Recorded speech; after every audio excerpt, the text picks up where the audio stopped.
Hey there. I just wanted to share a quick video showing how I cover panels, for doing stuff like this, how I do all these cut-ins and all that. I was talking about this the other day with somebody and just thought it was a pretty interesting technique that I don't know if it's too popular. Everyone has their own way of doing things, but this is kind of the way that I've always learned to do panels, and sort of like lines that you cut in. So I just want to show you starting from scratch kind of how I make something like this. Um, so I'll hop right into it.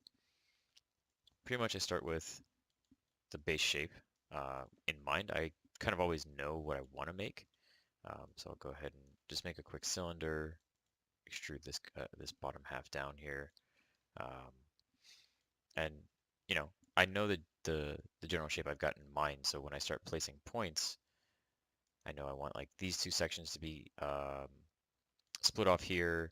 There's a top and bottom section, and then a few pieces going down the middle.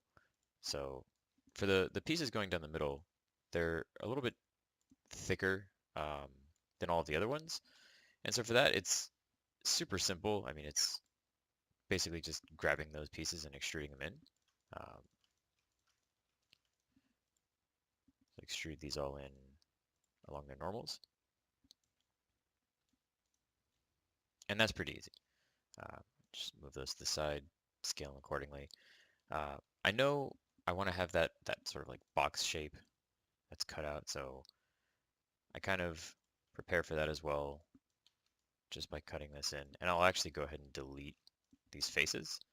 Um, and you'll see why in a second. And then I'll throw a single edge down the middle of those. And this is basically it. I know there's a lot more in the original shape, but you'll get the picture.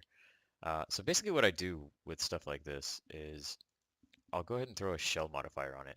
I'll extrude it inward. On top of that, I'll throw a quad chamfer by smoothing groups, and I'll set my smoothing all the way up to 1 and just something small, a small amount.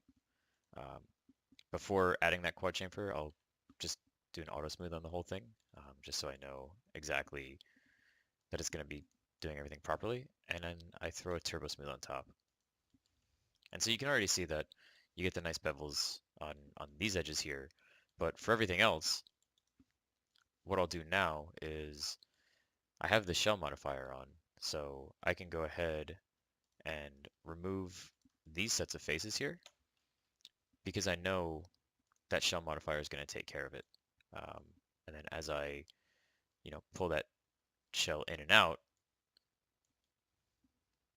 it'll more or less get the job done on that. I can increase my quad chamfer. So now I've got panels there. And now anywhere else that I want to insert a panel, it's pretty much the same idea. If I come to this front view, grab all of these faces, and then just detach them by element, the shell will put a panel line all the way through. I grabbed these ones by accident, so if I weld those and then weld these faces here as well, it'll get rid of that one. This box that I was talking about before, pretty much for this, if I want the line to go all the way through, because I could either grab the faces and detach it, or I can just grab that edge and split it. And now you get the same sort of result. And this sort of method of working just makes everything super simple and quick. Um, it keeps the geometry very light. You don't have to work with a lot of detail, and it's easily editable as well. So doing that sort of method, I was able to more or less get through this high res, the main piece for that in a fairly short amount of time. For this one as well, the one that goes halfway, um, similar thing. I can just I'll throw a loop going all the way up on this,